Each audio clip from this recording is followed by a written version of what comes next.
I'm Ethan, 38, and I thought I knew my neighbor Carl well enough to trust him.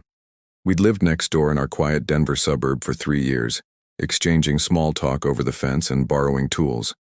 But when he dropped off a cherry pie at my housewarming party after I moved into a bigger place on Pine Street, something felt off. The pie had a strange, acrid tang beneath the sweetness, and Carl's grin as he handed it over didn't match his usual easygoing demeanor.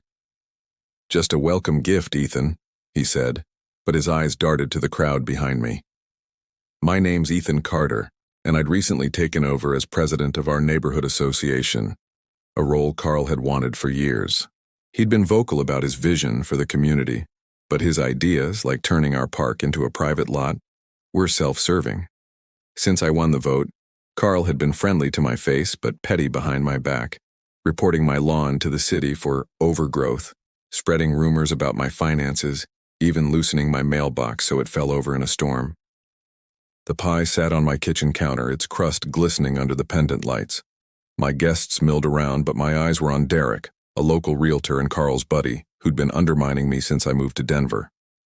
Derek had tried to block my association candidacy, claiming I was too new to lead, and I'd caught him slipping flyers under doors, hinting I was mismanaging funds.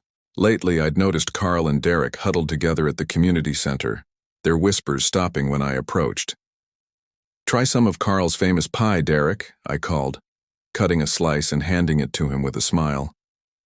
Derek hesitated but took it, eager to play the charming guest. "Smells amazing," he said, though his nose wrinkled slightly as he bit in. I pretended to take a bite of my own slice, watching him closely.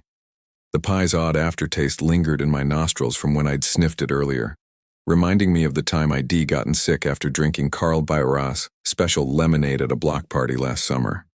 I'd spent a night in the ER with cramps and dizziness, and Carl had been quick to suggest I'd overindulged.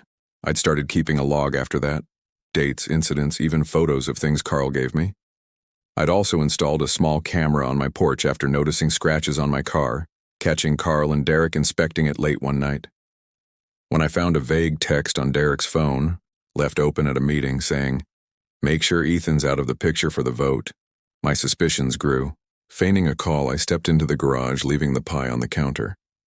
"Help yourself, Derek," I said, my phone already recording in my pocket. From the doorway, I watched him take another slice, then clutch his stomach an hour later. "Ethan," he gasped, his face pale. "This pie, something's not right." Carl nearby froze, his eyes flicking to the plate. "What did you eat?" he asked, voice tight. "Call an ambulance," I said calmly, stepping forward.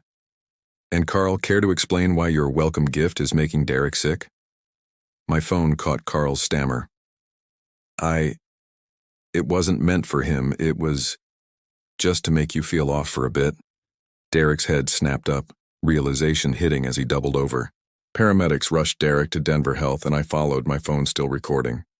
Tests revealed a high dose of a laxative compound, not lethal, but enough to incapacitate, something Carl, a retired pharmacist, could easily access. I showed the doctor my log and porch footage. "I've been sick before after Carl's food," I said. "Can you check my records?" Detective Larson, a sharp-eyed investigator, reviewed my evidence, the texts, footage, and my detailed notes. Derek, recovering, admitted Carl had planned to make me miss the association's budget vote, where I'd opposed his park scheme. "He said it'd just make you sick for a day," Derek mumbled, ashamed. Carl's home search uncovered bottles of the compound and notes on dosages. At trial, the evidence was overwhelming. Carl's notes detailed his attempts to neutralize me, and Derek's testimony sealed his fate. Carl got 3 years for tampering and conspiracy. Derek, probation for cooperation. The association stripped Carl's influence, and I led the vote to preserve our park. A year later, I stood at the community center, unveiling plans for a new playground. The Denver Post mentioned Carl's conviction, but I didn't dwell on it. My revenge was leading our neighborhood to thrive, proving I couldn't be stopped.